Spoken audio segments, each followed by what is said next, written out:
And we're back, YouTube. Thank you for tuning in. As always, I appreciate that. Today, let's review Pillars of Light, and that is a first-person puzzle game made by one developer who was so kind to send me a Steam key for this game, so thank you for that, although it won't influence my opinion on the game. Now, in a world that's plunged into darkness, you are the keeper of the light, and throughout a bunch of levels you need to light up 5 pillars, and that's pretty much how the story goes, so it's kind of thin. I wish there was a little bit more lore in this game, but alas.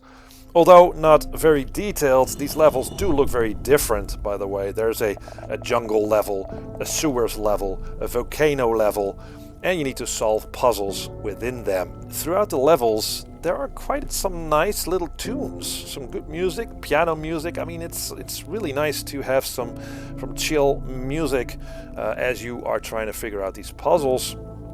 The puzzles involve, in first person, looking for light sources, usually with different colors. So at one point in the level, you pick up a red light source, and you use that on a door, so the door will open, or you need to combine that light source with another light source to combine a different color, and you need that to open a door or progress through the level. Also, you can use this little flying orb that sort of keeps following you around and send it over to press a button to open a door or light up a pillar, stuff like that. And sometimes you need to pull a lever or use these crates to place on pressure plates. Now, it's all a combination of those things together, and you have to do things in a specific order, usually, to continue to the next level. I think the puzzles in this game were cleverly designed, and each level had a different one to solve, which is nice, so it's not boring at all. Still, there are some problems with this game when I was playing it. Now, from a design point of view, the geometry of the levels is a little clumsy here and there, with unnecessary corners cut. It's all a little bit messy here and there, rooms and walls not completely connecting to one another or leaving holes in the ground and stuff like that. But more problematic, because of the darkness in this game, I didn't notice some pressure plates lying around, and that was pretty confusing because these pressure plates were sort of hidden or obscured in the darkness and the scenery. So as a result, I was wandering around quite a lot to find out what I should be doing, and I couldn't find it.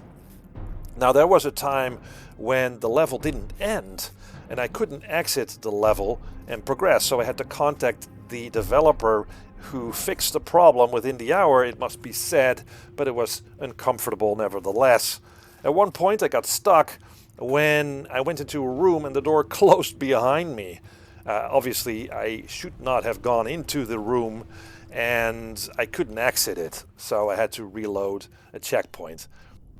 Also, at some point I entered a room where a spider came down, and I instantly died because the game didn't really give me a chance or the time to do whatever I was supposed to be doing in that particular level. So yeah, I also experienced some slowdown or frame rate drops, whatever they are, as I was walking around, which was kind of a surprise to me, since this doesn't look like a game that's very taxing on the computer. So I got this impression that the game wasn't properly play-tested before release, or that it wasn't really technically optimized yet. But again, I have to remind myself that this game is made by one person, which is still quite impressive. Surely, if there are bugs, they will be ironed out by the developer in time.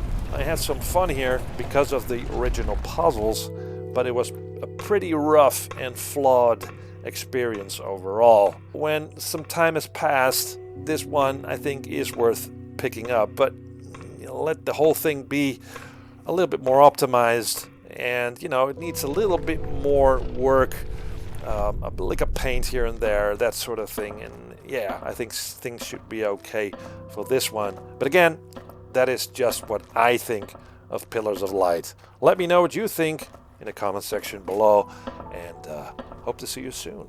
Thanks for watching.